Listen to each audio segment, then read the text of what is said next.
Muchas veces decimos es que soy indisciplinado, soy perezoso, soy, y me empiezo a etiquetar. Cuando hablamos de este postergar, de este dilatar, de este dejar para después, no es porque netamente seamos perezosos, es porque... Entonces, si yo constantemente me estoy poniendo esas etiquetas y limitaciones, pues, ¿qué crees que va a pasar? Nunca voy a... El problema no es postergar. ¿Cuándo realmente el postergar se convertiría en un problema? Cuando se me vuelve también un exceso de ansiedad y sobrepensamiento frente a lo que... Entonces, bueno, gracias a todos los que se están conectando. Recuerden que este es un espacio donde ustedes también pueden participar, donde ustedes pueden hacer sus preguntas. Si quieren aparecer en la cámara, pueden también hacerlo. La idea es que esto se convierta en una conversación interactiva. Para las personas que están llegando y que no nos conocen, mi nombre es Fernando Rivero. Eh, Estoy acompañado de Yair Rivero, que es psicólogo, y de Carol Rivero, que también es psicóloga. Y nosotros hemos creado ese espacio de lo que nos pasa precisamente para acompañarlos, para crear un espacio seguro donde ustedes puedan obviamente también aprender, pero también que ustedes puedan compartirnos sus experiencias. Entonces, empecemos por hablar, ¿por qué será que nosotros normalizamos tanto el hecho de postergar? ¿Por qué nos encanta dejar todo para después? ¿Por qué nos da pereza y no podemos, esa frase que dice no es para mañana lo que puedes hacer hoy, pero realmente no pasa? ¿Por qué será que pasa eso, Carol? Bueno, ¿sabes qué es lo que pasa, Fer? Acabas de decir una palabra súper clave y es la pereza. Muchas veces la procrastinación, digamos que la asociamos con esa pereza, ¿sí? Cuando realmente vamos a partir de hoy a desmontar esa palabra, porque muchas veces decimos es que soy indisciplinado, soy perezoso, soy, y me empiezo a etiquetar de un montón de como circunstancias que realmente no es lo que me definen a mí como persona. Sí, es como la idea que empiezo a crear basado en que sé que tengo que hacerlo y no lo hago, pero es emoción, ¿sí? Y esa emoción vamos a empezar a decirle a Charlie, empezar a identificarle, que cada uno empiece desde sus casas, como a decir, ay, bueno, es que probablemente puede ser eso. Entonces, cuando hablamos de este postergar, de este dilatar, de este dejar para después, no es porque netamente seamos perezosos, es porque existe el miedo primero, al fracaso, ¿cierto? Como ese miedo a que de pronto no voy a ser capaz, no puedo, y esas limitaciones internas que tengo a nivel personal. Puede ser también el perfeccionismo, es que hasta que no esté perfecto, entonces no lo voy a hacer. Tiene que estar tal cual como está en mi cabecita para que yo tome la decisión de hacerlo, ¿cierto? Existe también lo que es la carga emocional, ¿sí? Entonces la carga emocional es también mucho de ese diálogo que hablábamos el miércoles pasado, de ese diálogo interno que yo tengo, que yo mismo soy quien me limito. Entonces, si yo constantemente me estoy poniendo esas etiquetas y limitaciones, pues, ¿qué crees que va a pasar? Nunca voy a como tomar la iniciativa o hacerlo y salir de ese círculo vicioso, de ese mal hábito de dejarlo para después, porque yo mismo me estoy como dando como ese látigo, ¿sí? O coloquialmente dándome como ese palo, ¿sí? Y también esa ansiedad que me da con respecto al tema, ¿sí? Entonces, como que empezamos a decir, es que a mí me va muchísimo mejor cuando hago las cosas rápido. Y yo por lo menos soy una de ellas, ¿sí? Y aquí lo digo, o sea, yo soy de las que muchas veces, por ejemplo, voy a poner un ejemplo que es de todos los miércoles. Yo tengo terapia grupal, yo trabajo en una fundación y tengo terapia grupal todos los miércoles. ¿Tú crees que yo me pongo a decir, o sea, mi parte consciente dice, Carol, deberías el fin de semana mirar lo que vas a trabajar el miércoles grupalmente? No, yo siempre lo dejo para una hora antes, sentarme, y siempre me surgen, y lo tengo como me surgen las mejores ideas en ese momento de presión, de una hora antes, ¿cierto? Y me ha ido bien. ¿Sí? Entonces, digamos que el tema de postergar no es que sea malo postergar. Digamos que el problema no es postergar. ¿Cuándo realmente el postergar se convertiría en un problema? Porque digamos que es normal que uno, como digamos que a veces uno establece dinámicas y uno dice, no, es que definitivamente yo me siento una horita antes, como tú dices, y me fluye la cosa y lo saco. Como que no necesito ponerme a hacer algo 3 días con de anticipación porque lo puedo hacer ahora. Entonces digamos que el problema no sería postergar, pero ya ir, ¿cuándo entonces postergar se convierte en un problema?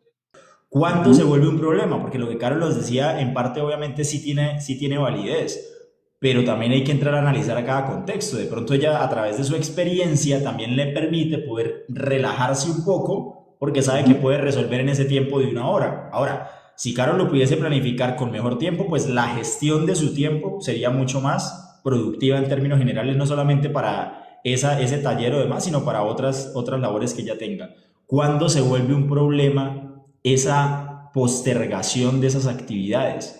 Cuando se me vuelve también un exceso de ansiedad y sobrepensamiento frente a lo que va a ocurrir en esa actividad. Entonces hay un miedo excesivo al futuro, hay un sobrepensamiento, perfeccionismo, porque de pronto las cosas tienen que salir de la mejor manera, pero me frustro porque no se dieron como yo quería. Por eso de una u otra forma utilizo ese mecanismo o hábito de dejar para después esa tarea o esa labor, porque no quiero llegar a ese punto, a ese momento de confrontar esa realidad, porque sé que me va a frustrar ya que las cosas no van a salir de esa mejor manera. Dos, que es otra opción totalmente válida, lo que acaba de decir, la gestión del tiempo. Se nos dificulta a veces gestionar el tiempo de nosotros o planificar nuestras tareas. No vamos como un orden jerárquico a cuáles son las de mayor importancia, las de mediana importancia o las de corto, mediano y largo plazo, y se terminan como enredando ese tipo de funciones y labores, y el tiempo no nos va a ser eficientes o eficaces en esa gestión.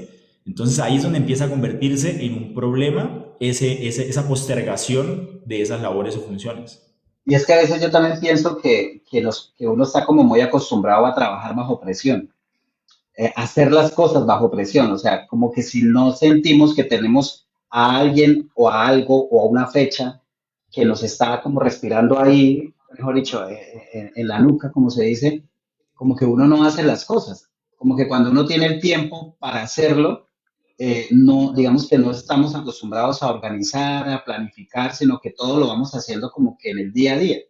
Yo opino que a veces ese tipo de cosas tienen que ver mucho también con el tipo de actividad que uno realice. Si realmente eso que estoy estudiando me gusta o si realmente el trabajo que estoy haciendo me gusta. Yo creo que a veces uno posterga lo que no le gusta.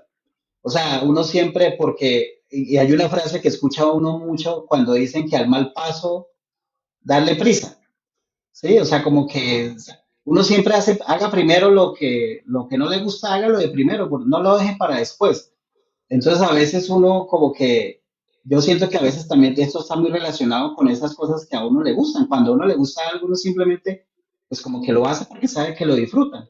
Pero en cambio eso que le parece harto, que de pronto le parece difícil, o que le va a llevar a uno como una exigencia adicional, como que no, ¿no? Y ahí entra un tema que mencionábamos cuando hablábamos del tema inicialmente, y es que a veces esa incomodidad nos saca de la zona de confort, ¿no, Carol? O sea, es como que a veces esa procrastinación y ese postergar es porque, ay, qué mamera, estoy tan bien acá, la estoy pasando tan bien, entonces como que ponerme a hacer eso y ponerme a leer el libro que tengo que hacer el resumen o hacer este trabajo que tengo que enviarlo antes de las 11, como que, no, primero voy a ver la película y después me pongo a hacer lo otro.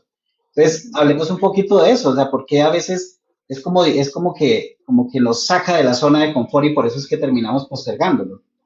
Bueno, ahí hay que ver y evaluar a nivel emocional qué hay. Voy a poner un ejemplo que es yo creo que a todos nos ha pasado, y es el tema, no sé, de contestar mensajes.